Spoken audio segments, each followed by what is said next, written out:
We are what we repeatedly do. Excellence, then, is not an act, but a habit. Aristotle. Every year, as December gives way to January, a familiar ritual unfolds across the world. People set New Year's resolutions, promises to themselves that this year will be different, that this year they will become better. These resolutions range from improving health and relationships to advancing careers or cultivating new habits. The appeal of starting fresh is undeniable, rooted in the symbolic significance of a new year as a clean slate. Yet, for all their popularity, New Year's resolutions are notoriously difficult to keep. Studies suggest that most are abandoned within a matter of weeks, leaving behind a sense of frustration and often guilt. This recurring failure prompts a deeper question. Why do resolutions fail so frequently? At first glance, the problem might seem to lie in human nature. Perhaps people lack the discipline or willpower necessary to stick to their goals. But this explanation is too simplistic. The difficulty of keeping resolutions is not merely a personal failing, it is also a reflection of how resolutions are framed and the psychological dynamics that underlie them. Resolutions are often shaped by external pressures rather than intrinsic motivations. Many people resolve to lose weight, exercise more, or quit smoking not because these goals resonate deeply with their values, but because they feel societal pressure to conform to certain standards. This external orientation can lead to a disconnect between the goal and the individual's authentic desires, making it harder to sustain the effort required for success. Another common issue with resolutions is the way they are tied to the promise of instant change. The symbolic power of January 1st creates the illusion that transformation can happen overnight, that flipping the calendar page can erase the habits and patterns of an entire year.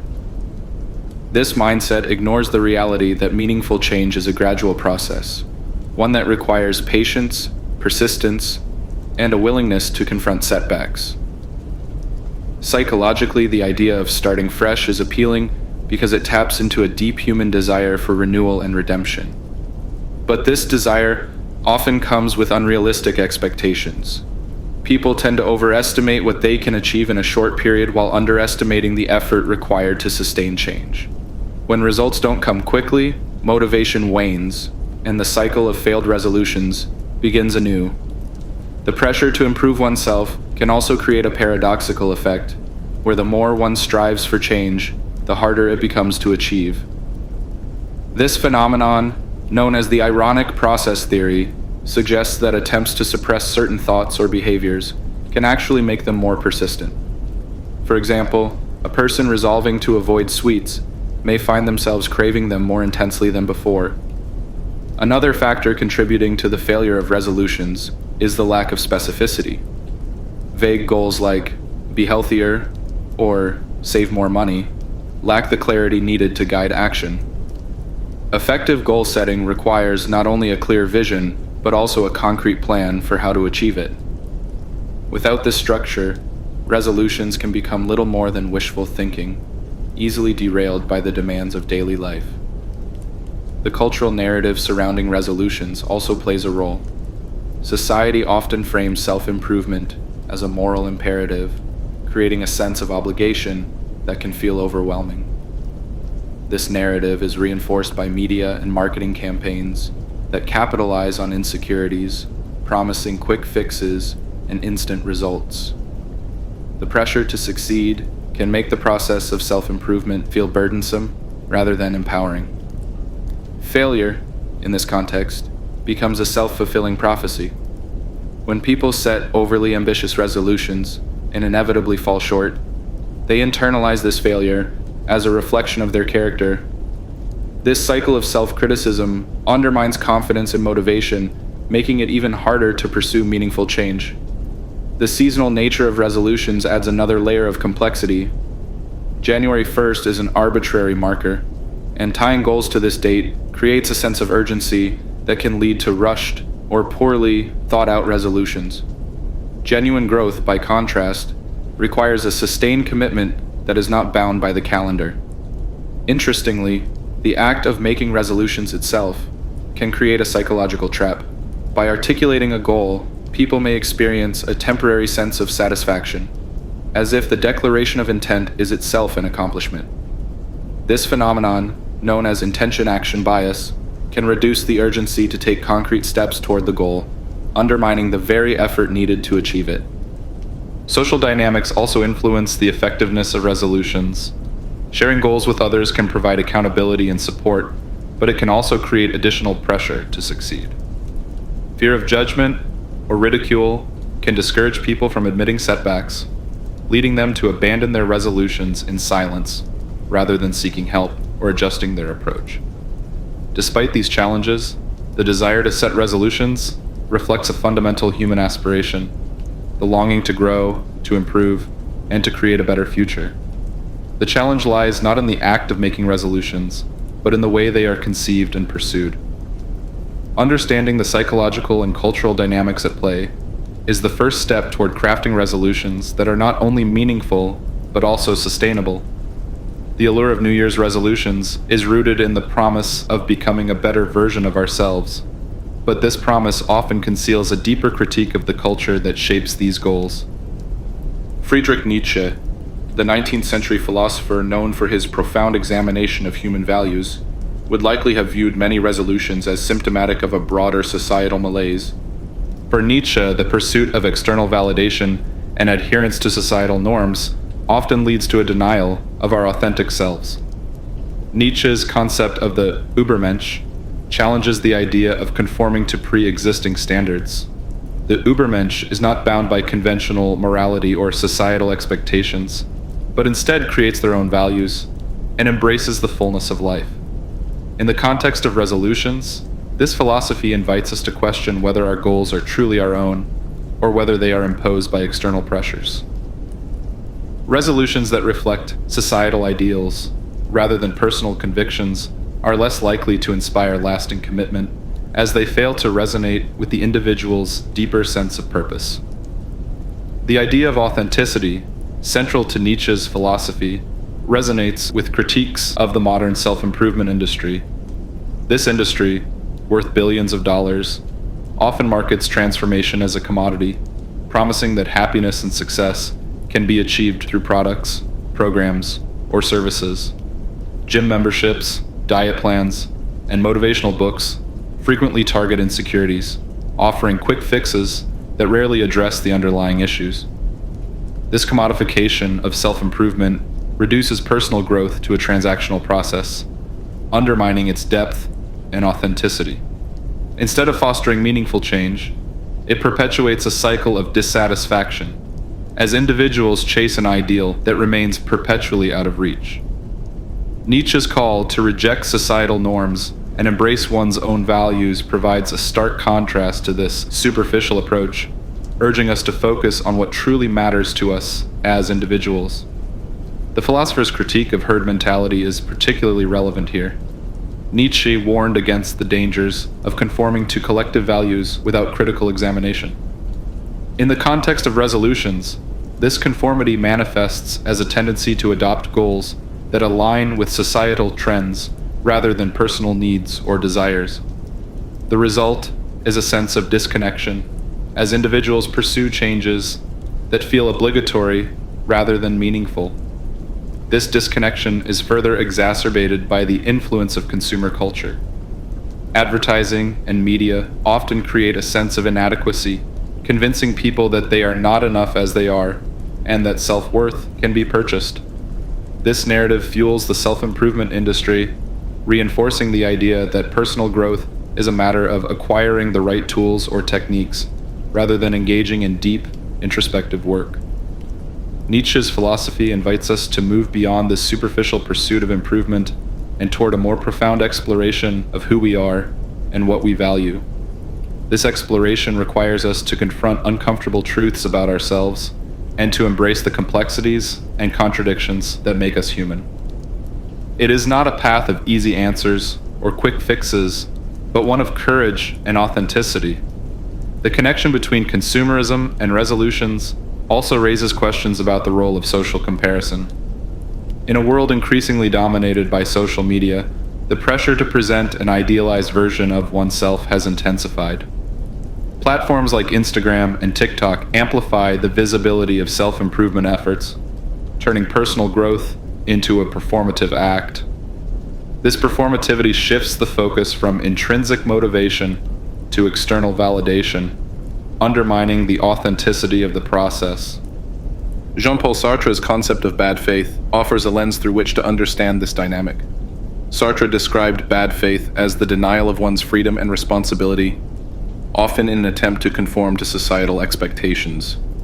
When individuals adopt resolutions to fit a socially acceptable image, rather than to align with their true selves, they are engaging in bad faith, sacrificing authenticity for approval.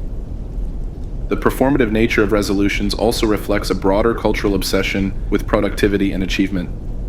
In this framework, personal growth is measured by visible outcomes, weight loss, promotions, or accolades, rather than by internal transformations. This emphasis on external markers creates a narrow and often shallow understanding of what it means to grow and flourish. The philosopher Erich Fromm provides a useful counterpoint to this perspective. In his book, To Have or To Be, Fromm contrasts two modes of existence: the having mode, focused on possession and external validation, and the being mode, centered on presence, authenticity, and inner fulfillment. Resolutions rooted in the having mode are likely to feel hollow, while those aligned with the being mode have the potential to foster genuine satisfaction and growth. By critiquing the cultural forces that shape resolutions, we can begin to approach self-improvement with greater intention and authenticity. This shift requires us to reject superficial goals and instead embrace a process of self-discovery that honors our individuality and values. In doing so, we move closer to a vision of growth that is not imposed from the outside, but emerges from within. Thinkers like Jean-Paul Sartre and Simone de Beauvoir offer profound insights into the tension between authenticity and societal expectations. Sartre, in particular, emphasized the concept of radical freedom, the idea that humans are condemned to be free, meaning we are responsible for creating our own essence through our choices. However, this freedom often leads to bad faith, a condition where individuals deceive themselves to avoid the anxiety that comes with responsibility. In the context of resolutions, bad faith manifests when goals are pursued not because they reflect genuine desires, but because they align with external pressures or ideals. A person may resolve to climb the corporate ladder, not out of personal ambition, but because success is socially glorified. This disconnect between action and authenticity creates an inner conflict that undermines the resolution's sustainability. Sartre's emphasis on self-awareness challenges us to examine whether our goals are truly our own or merely inherited from the expectations of others. De Beauvoir expands this existential framework by addressing the dynamics of freedom and oppression in relationships. She argues that genuine freedom involves not only asserting one's own agency, but also recognizing and respecting the agency of others. This perspective highlights the relational dimension of resolutions. When self-improvement becomes performative or competitive, as it often does in the age of social media, it risks diminishing the freedom and dignity of others by reducing them to benchmarks or rivals. Social media's impact on resolution culture is undeniable. Platforms like Instagram and TikTok amplify the performative aspect of self-improvement, encouraging users to showcase their progress and achievements to a wide audience. While this visibility can provide motivation and accountability, it also creates pressure to conform to idealized standards. The curated nature of social media feeds fosters comparison, where individuals measure their worth against the edited highlights of others' lives. This phenomenon ties into what the philosopher René Girard called mimetic desire. According to Girard, much of human behavior is driven by the imitation of others' desires. Social media intensifies this dynamic by constantly exposing us to what others aspire to, from fitness goals to lifestyle achievements. As a result, resolutions often become less about personal fulfillment and more about keeping up with perceived societal norms. The corrosive effects of comparison are further exacerbated by the platform algorithms that prioritize content designed to provoke strong emotional reactions. Success stories, transformation photos, and motivational quotes flood our feeds, creating a feedback loop of aspiration and inadequacy. This environment can make resolutions feel less like a personal journey and more like a performance, where the goal is to earn likes, comments, and validation rather than genuine growth. This performative aspect of resolutions risks turning self-improvement into a zero-sum game. The pressure to compete for attention and approval can erode the intrinsic joy of personal growth, replacing it with a sense of obligation or inadequacy. Sartre's critique of bad faith is particularly relevant here, as it highlights how the pursuit of external validation can distort our sense of self and priorities. Social media also influences how we perceive failure. In the offline world, setbacks in achieving resolutions are a natural part of the process, an opportunity for reflection and adjustment. Online, however, failure is often stigmatized or hidden, creating an unrealistic expectation of perfection. This disconnect between reality and presentation can discourage individuals from continuing their efforts, as they feel their struggles do not align with the polished narratives they see online. The philosopher Martin Buber offers a counterpoint to this dynamic with his concept of I-thou relationships. Buber distinguishes between interactions based on genuine connection, I-thou, and those that treat others as objects or means to an end, I-it. The performative nature of resolutions on social media often falls into the latter category, where the audience becomes a passive observer rather than an active participant in meaningful dialogue.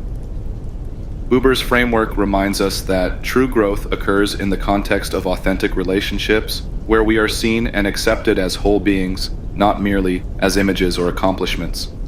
Despite these challenges, the relational aspect of resolutions is not inherently negative. Sharing goals with trusted friends, family, or mentors can provide valuable support and accountability. The key difference lies in the intention behind the sharing. When resolutions are shared in the spirit of mutual encouragement and understanding, they can strengthen relationships and foster collective growth. However, when they are shared primarily for approval or comparison, they risk becoming superficial and counterproductive. Ultimately, the existentialist critique of resolutions calls for a return to authenticity. Sartre and de Beauvoir remind us that true freedom lies in taking responsibility for our choices and aligning our actions with our values. This requires a willingness to confront the pressures and illusions that shape our goals, to question what we truly want, and to embrace the vulnerability that comes with living authentically. Social media, while often a source of distortion, can also be a tool for connection and inspiration when used mindfully. By curating our digital spaces to reflect our values and seeking out communities that encourage growth without judgment, we can navigate the challenges of resolution culture with greater clarity and resilience. In doing so, we reclaim the process of self-improvement as a deeply personal and meaningful endeavor, one that transcends the performative and embraces the authentic. The flaws in traditional New Year's resolutions invite us to rethink how we approach self-improvement. Instead of setting rigid goals dictated by societal expectations or fleeting trends, we might consider alternative frameworks for growth.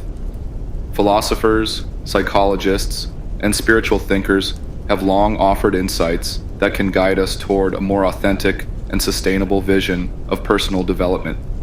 Alan Watts, the British philosopher known for popularizing Eastern wisdom in the West, provides a profound counterpoint to the resolution mindset. Watts argued that life is not a problem to be solved, but an experience to be lived.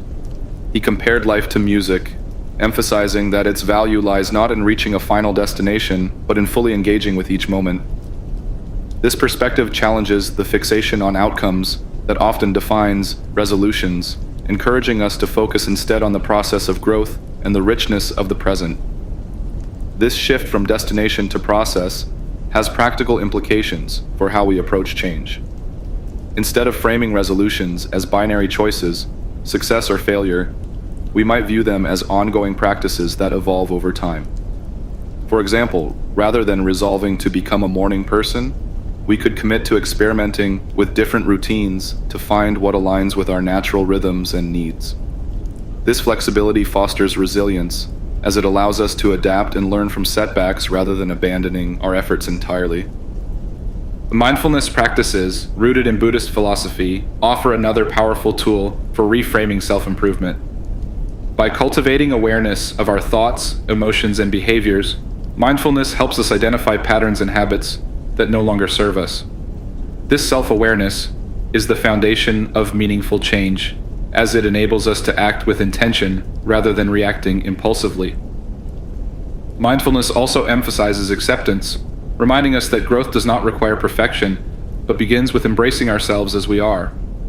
This idea aligns with the Stoic philosophy of focusing on what is within our control.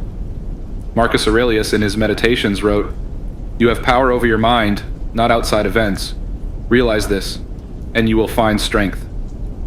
Resolutions often fail because they hinge on external factors, such as approval from others or idealized circumstances. By grounding our goals in internal values and efforts, we reclaim agency and reduce the frustration that comes with trying to control what lies beyond our reach. Another way to redefine self-improvement is to move beyond the individualistic framework that often dominates resolution culture. While personal growth is important, it does not exist in isolation. Our well-being is deeply interconnected with the well-being of others and the world around us. Resolutions that include a communal or altruistic dimension, such as volunteering, fostering deeper relationships, or contributing to environmental sustainability, can provide a sense of purpose and fulfillment that transcends personal ambition. This communal approach resonates with the work of Martin Luther King Jr., who spoke of the beloved community, a vision of a society where individuals and groups work together in mutual respect and cooperation. King's vision reminds us that self-improvement is not merely about advancing ourselves, but about contributing to a larger whole. By shifting the focus from individual success to collective well-being, we create a framework for growth that is both meaningful and transformative. The process of redefining resolutions also involves examining the language we use to frame them. Resolutions often carry a sense of obligation or self-criticism, as if we must fix something inherently wrong with us. Reframing these goals as intentions or aspirations can create a more positive and empowering mindset. For example, instead of resolving to stop procrastinating, we might aspire to engage more fully with the present moment. This subtle shift in language reflects a deeper shift in perspective, one that emphasizes growth over judgment. The act of setting intentions can also benefit from rituals that ground our goals in meaning. Many cultures incorporate rituals to mark transitions, from Buddhist meditation retreats to indigenous ceremonies of renewal. These practices create a sense of connection and purpose, transforming resolutions from abstract declarations into embodied commitments. By integrating rituals into our own goal setting, we can foster a deeper sense of accountability and motivation. At its core, the reimagining of resolutions calls us to reflect on the question, what does it mean to live well? Philosophers from Aristotle to Viktor Frankl have explored this question, offering diverse answers that converge on the importance of meaning, connection, and authenticity. Resolutions that align with these principles are more likely to endure as they resonate with our deepest aspirations and values. This reflection also challenges us to embrace the imperfections and uncertainties of life. Growth is not a linear journey, nor is it a checklist of achievements. It is a dynamic process, one that requires us to adapt, to learn from failure, and to remain open to the unexpected. By letting go of rigid expectations and embracing the fluidity of life, we create space for genuine transformation. As the new year approaches, the allure of resolutions will remain strong, but we can choose to approach them differently. Instead of viewing January 1st as a deadline for change, we might see it as an opportunity to pause, reflect, and reconnect with what truly matters. Growth, after all, is not about becoming someone else, but about becoming more fully ourselves. This reimagining of resolutions invites us to move beyond the surface-level promises of self-improvement and toward a deeper engagement with our lives. It is an invitation to live with intention, to grow with patience, and to embrace the complexity of what it means to be human.